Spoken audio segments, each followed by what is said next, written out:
Gang, welcome to the Replace University podcast. As always, I'm your host, Michael Lush. Today, I have a special guest, somebody I've been watching since 2017. A lot of his content because it resonated with me. I have none other than Garrett Gunderson, who, by the way, wrote this book. You've probably seen it on Facebook and everywhere else. What would the Rockefellers do? So can you kind of tell us the premise behind this? I mean, obviously I know, but for folks that understand just the premise behind this book and why you've titled it, What Would the Rockefellers Do?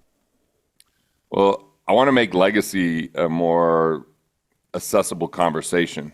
And so I was like, how would that really happen? And so the Rockefeller family, they've passed on wealth for 7 generations now. But it wasn't just the Rockefellers that did it. It's the people that worked for the Rockefellers were able to adopt the same things and have this sustained kind of generational legacy. Yet there were other families even wealthier than them, the Vanderbilts, that decimated and destroyed all of their wealth. Cornelius Vanderbilt, when he died, he passed on his money to his eldest son. He doubled the estate in 9 years. Then he died, and it was the last time the estate grew. They just decimated it. They became like wealthy socialites. Bought like 10 mansions in Manhattan. They don't own any of those anymore. There was just no cohesiveness. They missed the 2 critical categories. Well, we look at the Rockefellers, and they're kind of the most famous family probably to do it. But there's also, people that have followed the same system I talk about in the book to pass it on for generations. And the thing that was interesting is when I was writing it, I didn't even really know this, but I was in a documentary called Trust Me, and it was about setting up trust for perpetual wealth. Is they were just studying how many Rockefeller related, like people that just were around them, were able to figure out these 2 things. If you set up the right trust and you have insurance on yourself and all of your heirs, and the rules of the trust are proper, you just continue to pass on that wealth from generation to generation, extraordinarily tax efficiently, battling inflation properly, battling interest rate changes, battling tax fluctuations. It's the thing that's very consistent, and you can do this with companies that have been mitigating and manage risk for 150 to 180 years. So it's pretty fascinating, and it's extraordinarily simple. So the book really documents that, and then also talks about the naysayers that say not to do it that way. And, as I was kind of really researching this, there's this notion of, and I know it's a long answer, but it was a big question. GE back in the 1950s adopted a very similar philosophy to what the Rockefellers were doing. They were looking to recruit talent. And so they said, look, the way we're going to recruit talent is by offering pensions to these people that are working for our competitors. And so we could recruit them over, but they'd immediately buy life insurance on them. And then they would use that cash value to supplement that pension. And then when that person would die, the money would come back tax-free to GE. Now, GE was doing this and just growing steadily and strong with their pension. And then Wall Street came along and they're like, why would you do this? You could go and get much higher returns in the market. You're going to get 3 to 6% with the insurance plan that you're doing here. You can get double that in the stock market. So they abandoned that program, went to the stock market, and guess what happened? Their pension went bankrupt. Their pension went bankrupt because the stock market's up and down. This was consistent. And if you go to take money out of an account, as you know, and take more than 4% out of a variable account, you'll run the risk of crushing that account, even if the average was 8%, because maybe one year you lose 10%, still have to pay that part of the pension out. It disinvests and kind of destroys it. So when it comes to legacy, people shouldn't mess around and take risk. This is like very stable.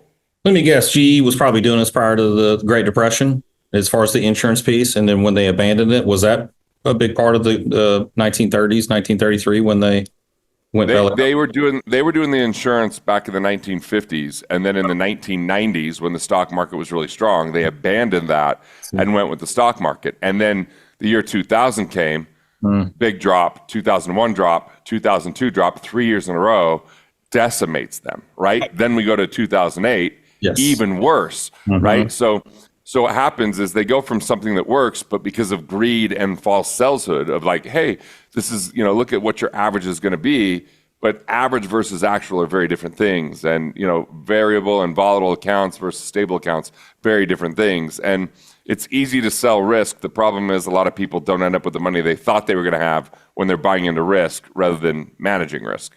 Yeah, I'm glad you brought up volatility because of what we do and what you do. I'm sure you get a lot of phone calls. I know I do, from people that look at, for instance, replace your mortgage. Like, okay, we get people access to capital that they don't normally have that much capital. And then we take that and put it into replace your retirement or the infinite banking concepts. So I get calls all the time from people that are similar, and their shtick is IULs and VULs. What is the pros and cons of IULs and VULs in relation to whole life? So the very first thing when I was 18 years old, I bought a VUL, and this was in 1997. 1996, 97, the stock market was going tremendous. It was that was like the biggest bull market in the 90s.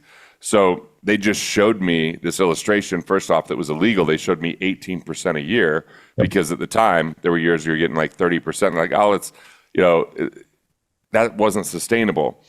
It's the max they could even show is 12%. But what happens is if we start showing a variable market, it completely changes the game. The way that universal life works is every year that you get older, your cost of insurance can go up because it's built on a term chassis.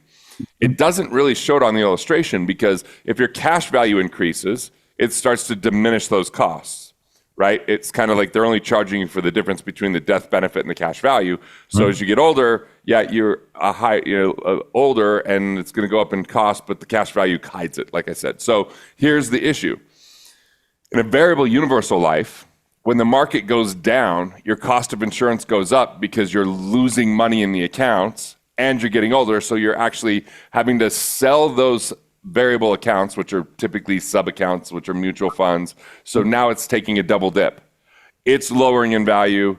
And now the cost of insurance is going up at the same time it lowers in value, and you're getting older. So it becomes problematic because it's not stable. So it was sold simply because the stock market was hot. Then, before that, if we go back just a little bit before variable universal life, it was the 1980s. And the interest rates were huge. I mean, you could get a certificate of deposit for 15%. Yeah. People were paying 10% on their mortgages. So they're like, oh, you could just get a universal life because interest rates are so high. You don't have to put that much money in. You're going to be a multimillionaire. Guess what? Interest rates after that just were low all the way till 2022. Right? Mm-hmm. We just had decades of low interest rates, so those didn't perform. So index universal life became I'm going to throw my hands up, I don't know what the hell is going to happen. And the story is downside protection with upside potential. But the problem is that upside potential has three factors against it. Number one, the spread, what you're paying essentially in the fee. Number two, the cap rate, what point they stop letting you earn, and the participation rate. So you might only be participating in a percentage of what's going up, capped at a certain level, or paying a spread, and the insurance company controls that. Mm-hmm. And it's not even that they fully control it, because what they're doing is they're buying options. But depending on how competitive it is to go buy options, they might not have as much budget some years than others. So they start changing the amount that you actually get based upon how much they can buy. And so when people look at these illustrations thinking that 10, 20, 30 years from now, they're going to have all this money, they're going to be up for a rude awakening. It's not going to work because the cost of insurance is working against it, all these other factors that the insurance companies control. And if you look at a policy or you get an illustration, the contract is like 4 times longer than a whole life contract because of all the moving pieces. Mm-hmm. So universal life there's people that were using what would the Rockefellers do to sell it, but the entire strategy is predicated upon guarantees and certainty and managing risk, and that was all creating additional risk. So it's kind of like a pipe dream to say, oh yeah, downside, protection with upside potential. It's like, yeah, not truly downside protection, because your cost of insurance is it goes up over time. If you don't have enough money in the account, you might not make it to this lapse guarantee period. And if you don't, and the policy lapses, you could actually owe tax based upon what the returns inside of the policy were that still weren't adequate enough to cover the insurance. So it's going to be one of the worst things we've seen in the industry long term, all because it just looks better on paper. Yeah, it's like a stripper. It looks better, but it's there might be some things that you don't want with it. Yeah, absolutely. That's a good analogy. I'm going to have to use that one. Usually when I get those phone calls and I talk about, well, we definitely lean more towards whole life, and it's not lean. And I'm not the one that's really mandating that. It's really, Jim and Christy that are really big into whole life and kind of have made me understand why. And they've explained similar things that you just explained. But when I get those phone calls, what they lead with is, okay, you're probably getting 5, maybe 6% your whole life, where in IUL, yes, there is a cap, but you could get 15%. And you're never going to lose because it's at 0%. I'm like, look, 0% is losing because now you've got inflation to compete with. So if I can't keep up with inflation, then I'm definitely losing. And it's 0% plus potential higher cost of insurance, because you look at the current rate of insurance versus the guaranteed rate, and those are two different numbers. Yep. And by the way, talking about that, I'll usually ask that question like, okay, now tell me all the benefits and then tell me why someone shouldn't. They never bring up the fact that cost of insurance can increase as you age. Well, here's the issue with kind of the cost of insurance is we've seen over and over insurance companies go, we have a new product that's better than our old product with universal life, with index universal life, with variable universal life. So they're like, hey, this one now has this provision. And if you're healthy, you want to probably switch to that new policy. If you're unhealthy, you can't. Right. So what happens is they determine the increased cost of insurance, not only based upon your age, but based upon the number of deaths per thousand in a bundle. So how many people in the old policy are dying dictates what the cost of insurance is going to be. And so all of the people that jump ship don't get those higher rates. So people look at a 10-year period. Yeah, it's probably going to be close to what it says the cost of insurance was going to be. But what happens at 20 years or 30 years or even worse, 40 years, where the cost of insurance can exponentially increase if there's not cash value there to cover that up? That's the problem. And those people that are in the old policies are going to be in trouble. Yeah. And kind of backtrack a little bit, Vanderbilt's. So I used to live in Charlotte, North Carolina for a long time, or 11 years, and used to go to Biltmore. Have you ever been to the Biltmore? They don't even own it anymore, man. But yeah. That's what I wanted to bring up. They don't own that anymore. Right. Yeah. Yeah. They used to own the breakers in Rhode Island too. They don't own breakers anymore. I mean, basically, the Rockefellers are really smart because they set up a trust. And inside of that trust, there's certain rules. And some of those rules are that the next generation, they get an insurance policy, which then gives them preferential treatment to borrow from that trust because they now have a tool to replenish the trust if the economy is different when they die. If they make some mistakes in their business, they find a way to replenish that trust. And that's something that we're all guaranteed to die. And even if we can upload our consciousness to some computer, the insurance companies call it a living death at age 100 or 120, depending on the policy. So that death benefit is going to pay out if it's permanent. If there's anything that's a risk to that paying out, that's not a risk that I would be willing to take. If you're going to take risks, you take risks with your investor DNA. Like, what kind of investor are you? What can you do to grow a business? That might be seen as risky for some people, but you have a lot more influence and control over that. When you're putting it into a contract that you have very little to do with, and most of the provisions support the insurance company, not the policyholder, that's risk that's unnecessary. And I think the wealthiest people get really good at mitigating risk. And though some people may look at them and say, oh, they're such a risk taker, it's just because they're bold and courageous with their business quite often, not ignorant and foolish with their money, right? Like, risk doesn't equal return. Risk means chance of losing. So we don't want to increase our chance of losing to chase something that could go away. I think most of the world would be better off, and I argue this in What Would the Rockefellers Do, if they simply plug their financial leaks, and I just mainly focused on something you talk about a lot, which is tax, but even how they structure their loans, and then keeping their money safe and stable. We found that they could get a 400% better situation in retirement than doubling the return on their retirement plan, because there's so much money that's slipping through the cracks. So be more efficient, protect that money. You don't have to take a bunch of risk. And if you do, again, take risks in the things that you know and the things that you have some influence over, not by being out of control. Yeah. So you were bringing up GE, and we're talking about Rockefellers, Vanderbilt's, and it made me think of JP Morgan, and it made me think of banks. And actually had a listener or a subscriber actually send me a video and wanted me to respond to it. And it was Dave Ramsey. And the headline, and I don't want to disparage Dave Ramsey because I know he holds a soft place in your heart and you love him dearly. Yeah. But anyways, the title, the subject of the YouTube video was a bit misleading because it said IBC practitioner something. And it was just someone that consumes a policy. It's not someone who practices it and designs the policies. It's just somebody who owns one. And so it was a bit misleading. Like, here's this professional. It didn't say that, but I mean, by calling it this IBC practitioner or whatever, anyways, he felt like he dismantled this guy. And this guy actually, for somebody who's just a consumer of these policies, he did a fairly okay job. But I mean, it's not his profession. It's not his expertise. He's just, purchasing one. But it got into, this guy brought up, well, banks own these. Banks are pretty smart with their money for the most part. Why do banks own this? And yep. I've heard the video. I watched the video. Someone sent it to me. Here's what was alarming. We live in an age where you've got Google. If you don't know how to go to the FDIC.gov and research banks' balance sheets or whatnot, you still got ChatGPT. You got all these things that you can research this. But what was alarming was he said probably 4 times, banks don't own life insurance. And it's called BOLI, bank-owned life insurance. Yep. So I actually used ChatGPT as I was watching this video, and it's just, for me, it's a faster form than Google. Yep.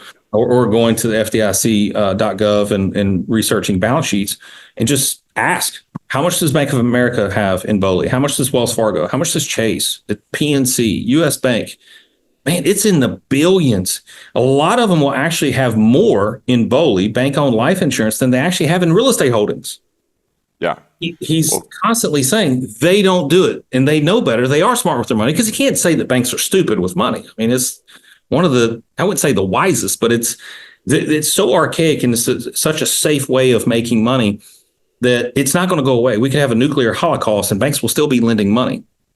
And I went a bit deeper. There wasn't so much of a requirement as much as it was a recommendation by the SEC, maybe not so much FINRA, maybe it was FINRA, and the FDIC, that banks have to have some type of risk mitigation plan. And part of their recommendation is to have and own BOLI, bank-owned life insurance.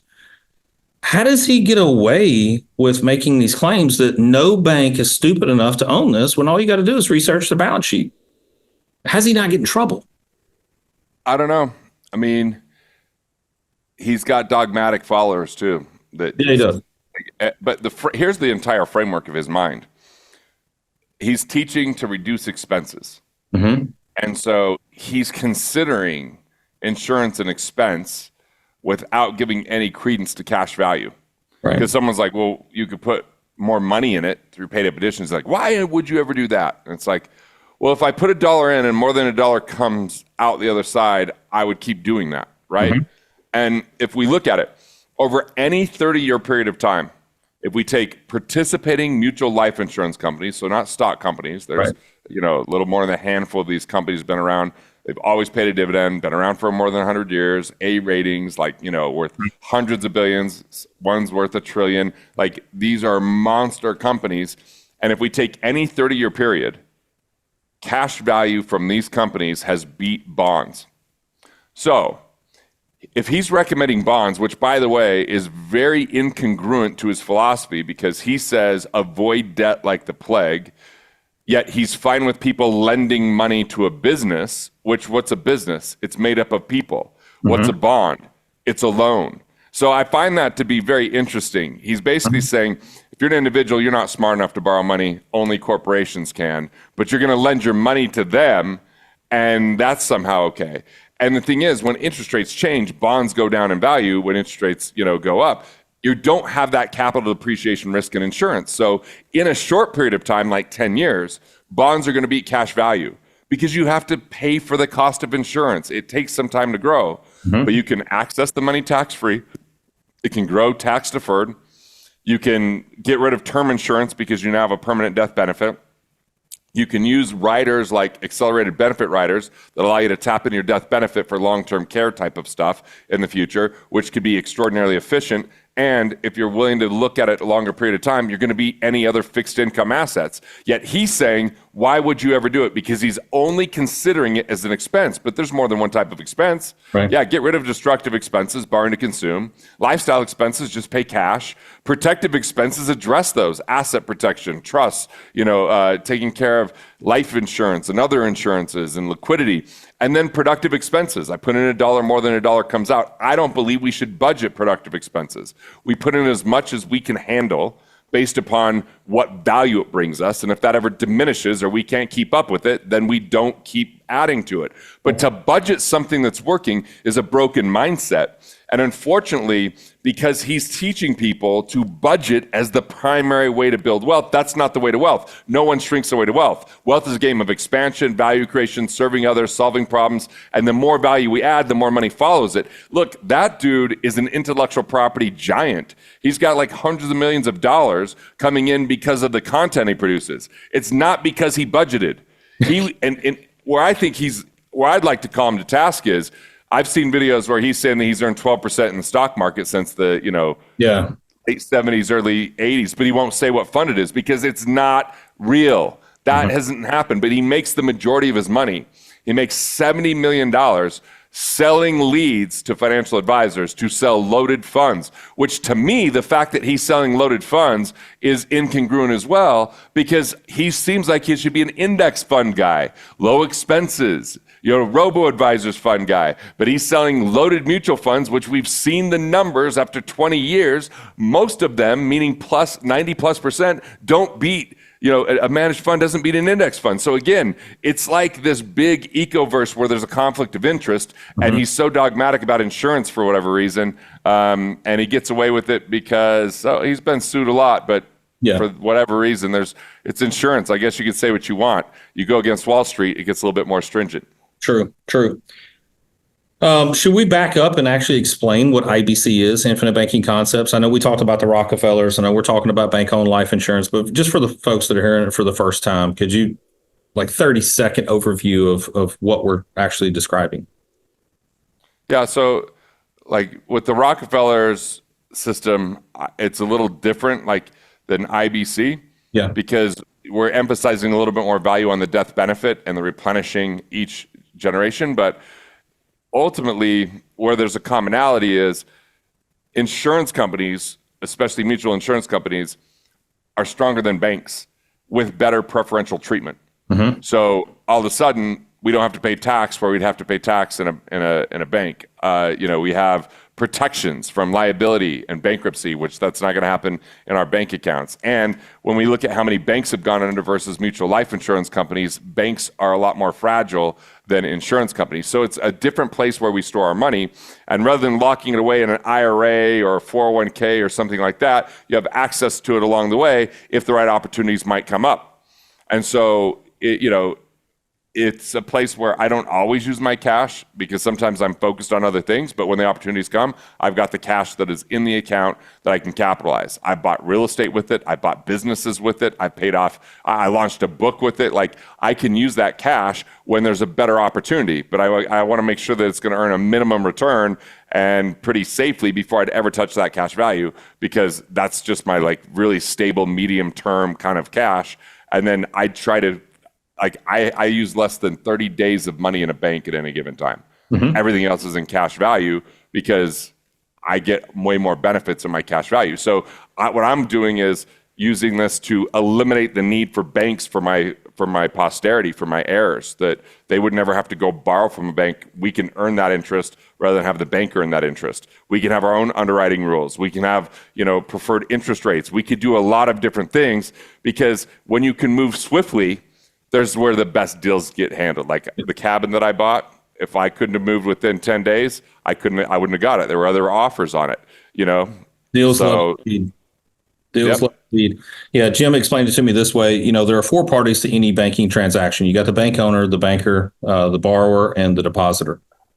And inside of insurance, and I like your point. It's actually the first time I've heard about it, that, the Rockefeller being different. I've obviously got the book here being different than IBC, because IBC does focus a lot on cash value where you're talking about legacy. And you can mix the two. You can actually do both. That's the thing, mix the two, but just optimize them both. I call it properly structured, optimally funded, right? There's a way to do it. Yeah. And for all those listening, I am licensed to do this. I don't foresee myself ever doing this. The people like Garrett are the ones that should be properly designing these. Just because I'm licensed, I've got I do a certification process. I haven't sat down and sold an insurance plan for a very long time, but I created this thing called Whole Life Certified to certify, and I license my content to the people that are actually designing these properly so that we can really get the message out there, because right now, far too many people are taking risk in IUL when it's unnecessary. Yeah, a buddy of mine, we were friends before really participating. He's been my financial planner for 12 years, but we've been friends for longer than that. And he knows that he's not allowed, even though he's certified to do so, he's not allowed to touch my insurance policies. That is a very niche expertise. Like, I only trust the people that's the only thing they do. They're not doing 401ks, IRAs, setting me up in all these other products, mutual funds, and they dabble in insurance too. It's like, no, the only people I trust this is the only thing they do. This is what they're an expert at. Where was I going with all that? You said that Jim talked about the 4 different pieces. Yeah, the banker, bank owner, the borrower, and the depositor. So inside of these insurance policies, you become all 4 parties of that, because, the question was asked to me, well, which one do you think is most important? It's a trick question. They're all important. Without the bank owner, you don't have a banker. Without a banker, you don't have somebody executing on these transactions. Without the borrower, or actually without the depositor, you can't produce loans. So they're all important. Inside of these insurance policies, you become all 4 parties of that transaction. And another thing that was described to me too is you really sit in one of 2 camps. Do you feel like tax rates are going to go up or down? Now, I know we've got 2 different people that are running for president right now with 2 different policies. One drastically wants to increase tax rates. One is, so far in his policies talking about reducing tax rates to stimulate the economy. I know where I lie, but I just have this feeling with where the national deficit is. We went to war over 1% tax, and here we are getting taxed at 37+%, depending on your income bracket. And it's like, okay, yeah, just tack on another 10, 15%. Yeah. All right. Yeah. We're not going to go to war over that. So I feel like tax rates inevitably will go up. Now, with what we're talking about, because you talked about, tax-free loans, tax deferred, et cetera. Or not tax deferred. That would be 401ks and IRAs. But you're not getting a tax deduction by putting money in insurance. So you're paying taxes on those dollars now and then funding these insurance policies. So if you sit in the camp that you feel like tax rates are going to go up because we have $36 trillion in national deficit, then a good analogy would be like, okay, Garrett, I'm going to give you a loan. And you're like, great. How much can you give me? I'm going to give you $1 million. Awesome. What's the rate? Don't know. We'll figure that out when it comes due. That's essentially what we're doing by putting money into 401ks and IRAs. Is we're deferring those taxes to be taxed later at a tax rate that is unknown. So why would we give a loan to the government at an interest rate that we have no idea what they're going to charge us? So anyways, that's the way I understood whole life insurance and how to properly use whole life insurance. Is why not go ahead and pay taxes on those dollars now and then put it into something that can't be taxed again later? Do you agree with a lot of what I've said? Okay. So having said that, how does this compare to things like 401ks and IRAs? I kind of gave that away, but Yeah, I mean, look, I'm in the same boat as you. Like, when you put your money in a 401k, it's a tax code. Your partner is now the government. They can change that code a lot easier than could they change the taxation of life insurance? The answer is yes. The precedent is on insurance contracts, they've grandfathered the previous policyholders in with new rules, right? Like you get to keep your old rules, even it's only when you set up a new policy. So that's a precedent. So that's a little bit in favor of an insurance over 401k. And because you aren't paying taxes in the future, that's pretty amazing. Where a 401k is just deferring it and delaying it, unless it's a Roth 401k.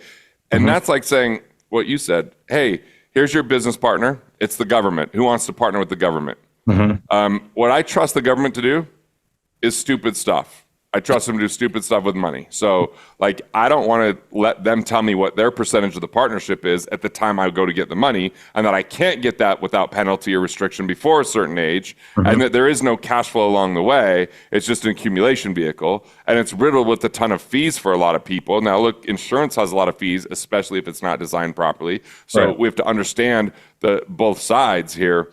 But ultimately, I have no money in a 401k or an IRA because I don't like a government qualified plan. I feel too susceptible and exposed, and I'm in the game of cash flow and access instead of forfeiting control and accumulating. It's a completely different framework and mindset. What if somebody works for a company and they get 100% match up to a certain percentage? Would you recommend that? Well, I guess I've done a lot of math on that. And if they've got a 29% interest rate credit card, they would be foolish not to pay off a credit card before they get their match. Right. When they say it's free money, it's not. There's strings attached. Sometimes there's a vesting schedule of how long they have to be there. Sometimes they invest in places that don't do well and that there's losses of money. And here's what most people don't consider is, let's say I have $100,000 in a 401k. And if I put in $3,000, they match me $3,000. And people say, that's 100% return. No, because there's no additional benefit to my existing 100,000. It's only a new deposit. So let's say that I'm getting 6%. That match might only make it feel like 7 or 8% because it's on that small portion of money. And if there's other areas where I don't have liquidity, where I have high interest rates that are creating, stress, or I don't take that money and invest in my skill sets or have enough quality of life, there's so many other considerations that, yes, it's not the worst thing to do to take that money, but it might actually persuade us and incentivize us against things that are actually more impactful and important. There's no imagination with the 401k. You set your money aside, you hope for the best. Yeah. I want financial independence for people. Recurring revenue and cash flow from assets that cover their expenses. Now they can swing for their fences in life, in their vision. Now they have choice with what they do every single day. When we're accumulating in a retirement plan that's locked away, it can actually slow down that economic engine, and it neglects cash flow. So we have to look at our frameworks. My first framework is I want to plug financial leaks and put more money in someone's pocket. Now, when people say I'm saving tax, putting money in a 401k, you're delaying tax. Saving and delaying are different things. One says you don't have to, the other says you don't have to right now. Because who doesn't want to wait till they're older and grouchier to finally pay their taxes? If you hate paying taxes today, you're still going to hate paying them in the future. And Michael, this is what's even worse. If they don't ever access that money, it might as well have been 100% tax, because most people don't want to pay the tax, so they leave it stuck in the account because there's no exit strategy. So obviously in my book, Killing Sacred Cows, I go off on this quite a bit. And I did back in 2006 when I wrote it, because I just felt like this is one of those things that I believed when I was 19 years old and I got offered a 3% match. I took the 3% match and I thought, there's nothing that's going to beat this. There's no way, and started to do research. I took an econometrics course in college. I started doing all these simulations to look at different times of the market and looking at what the match really did, and was blown away to find that what I thought was true wasn't actually true, because we get to these sound bites and these cliches. And you also kind of mentioned, taxes. Well, from 1944 to 1982, the top tax rate was above 50%. We're at 37.5%. In January 1st, 2026, everything's designed to sunset back to what it was before, which is 39.6, but the rates increase faster in the old system. So we've been hit with inflation the last several years, which means you have to make more money just to live the same lifestyle. And if they now revert and in the taxes make it where you start getting a higher tax rate earlier, you're getting hit twice. You're hurt because of inflation. You have to make more, and now you get hit with a higher tax and making more. And all these people think, if we just tax the rich, it's going to solve all our problems. Here's the deal. Every time you say tax the rich, who are the value creators and creating the most value in the world, all these people are deceived thinking that they're the people involved in coercion. And sure, there's assholes out there that are robbing money, but it's the exception to the rule. The actual rule is the more value you create, the more money you make. And if we think I'm going to take more from the people creating the most value, they have less money to hire, they have less money to invest in infrastructure. We take their genius and put it to people who might be lazier or less skilled, and this starts to hurt the system. And so I think that we're going to be in for a world of hurt tax-wise, and those people deferring tax are going to be so pissed off. And I think what's going to happen is they're going to change their thoughts on taxation, because they're going to think it was only for the wealthiest people, and find out that every dollar that they've deferred is going to be taxed if they ever utilize it, and start being like, this sucks. Yeah, it does. All right, so something to think about. You just made me think of something, because what's being proposed is the unrealized capital gains tax. Is there a world in which that could affect the insurance world? And I know, Yeah, I mean, but it could all affect it. It wouldn't right now, right, but we're talking about they could change the policy. They could change how these things are handled. I mean, how powerful is the lobbying? I mean, what's the interest? I mean, any of this can change. Again, I think it's important that I have policies now because if it changes, I believe that I'll be grandfathered in with the existing rules with what I have today, right, because it's a private contract and not a government qualified plan. And, but who knows? I mean, it's hard to say. But the thing is, I also have death benefit that's worth something. I have that cash value that I could use along the way. And it was still a better place to store my money than bonds. So right now, it's a pretty sweet deal. Will it always be this sweet of a deal? I guess we'll find out. Yeah, that's one of the things that's kind of irritated me, quite honestly, on both sides, because you got one side talking about the unrealized capital gains tax proposal, should she win, is only affecting folks that have a net worth of 100 million or more, right? It always starts that way. In 1913, even if it stayed that way. Even if it stayed that way, it doesn't only impact them. So they talk about, well, there's only 10,000 of those individuals in America today. I think there's more, but it doesn't stay with the impact of just them.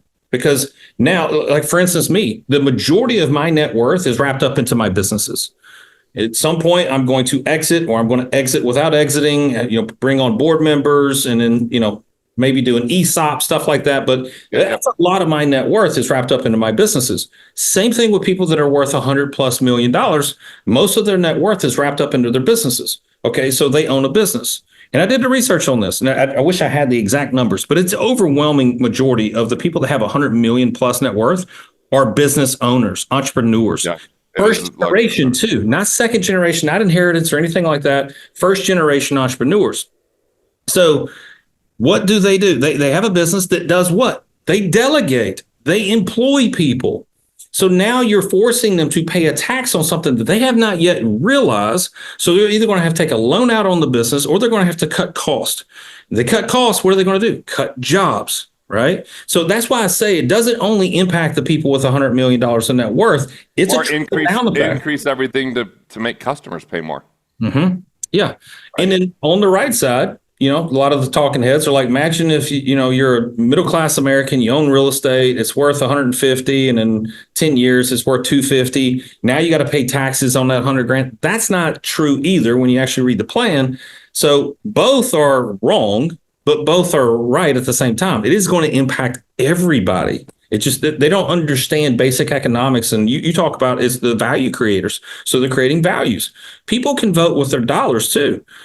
I think this is why you have the capital gains tax in Ireland of 12.5%, and why so many corporations are headquartered in Ireland because of the capital gains, the corporate tax, I should say. Corporate tax is 12.5%.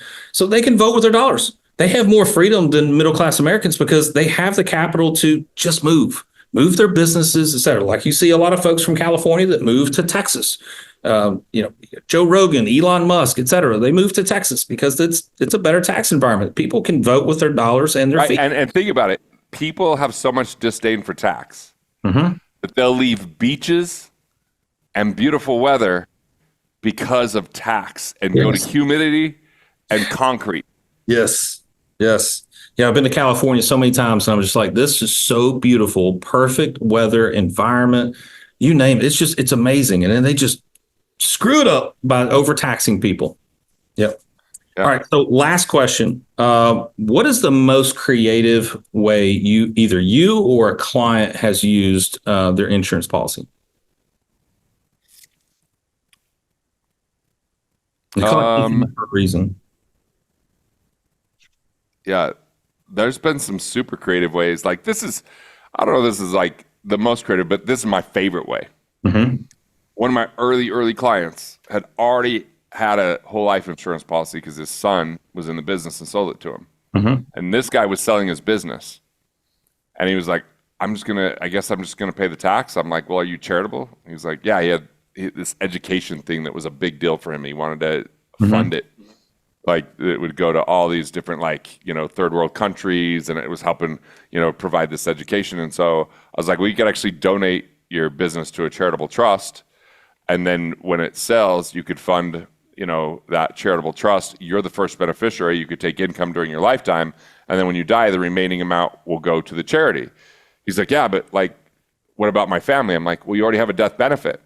A death benefit will come into them tax-free. So you've done the thing where you can donate your money, spend more because of it, because now he's got 20% more money on the business to sell. Mm-hmm. He actually had a tax deduction. He was able to take that year it sold plus 5 more years against a percentage of his adjusted gross income. And so he was able to give his money away, spend more money because of it, about 35% more per month because of how much it sold for without paying tax, and then the tax advantage, and then earning interest on the full amount. And then number 3, leave money behind to that charity, because the death benefit was like a permission slip allowing for this kind of triangle. And so I talk about that in Rockefellers as well. Mm-hmm. But there's also people that have used the death benefit as collateral for business acquisition. I know people that have got reverse mortgages and then use the death benefit to replenish the reverse mortgage, so they access money from their home tax-free. I know people I bought business. I've done a lot with my cash value over the years. There's some people that just use it as collateral and get really low interest rates from institutions as mm-hmm. well. During, when I know someone that used their cash value to get a 1.25% loan. Yep. And that 1.25% loan was against 90% of their cash value. That was a pretty sweet deal for them because they went and did some business acquisition. So I don't know. There's a ton of examples. There are. I like the charity one. Actually, Jim had taught me this one too, where you can actually donate, or you could create or have your insurance policy. And he used African orphanages as an example. It's $15,000 a year to have an orphanage in Africa, and it's all expenses paid. It's super cheap compared to American standards to run an orphanage in Africa. So it's $15,000 a year. And he said, so what I'll do is I'll actually loan the orphanage $15,000. And, if you're an orphanage, you're like, okay, but we don't really have the money to repay. That's great. And he's like, no problem. You don't have to repay. What I'm going to do is I'm going to break it up into 12 installment payments that you're not actually paying. And I think it was $1,800 a month. So I forget what the rate is. I'd have to do the math on it, but you can comment below and check the math on it. But it's 12 to 20% rate of return because of the interest payment. So it's $1,800 a month. No, it was $1,500 a month. That's what it was. $1,500 a month. So what I'm now going to do is I'm going to find somebody to sponsor your monthly payment. How many other people are out there charitable and can, hey, yeah, $1,500. Yeah, I'm helping out an orphanage. Here you go. So they donate and pledge their money towards that $1,500. You find 12 people to do it. Maybe you only find 6 that want to do 2 each, right? Now the orphanage is getting $15,000 for expenses, and then other people are donating essentially to the insurance policy, but yet you get a 15 to 18% rate of return on your insurance policy. And what happens if you can't find the sponsor? You pay it yourself. You're just paying yourself the interest. So I thought that was really cool. All right. Well, I guess that's it. I appreciate it. Thanks for hanging out with me today. You guys check out his YouTube channel. It's chock full of value. Been watching it since 2017 myself. So I really appreciate you taking the time out and hanging out with me today. Thanks for having me, man. Appreciate it. See you, buddy.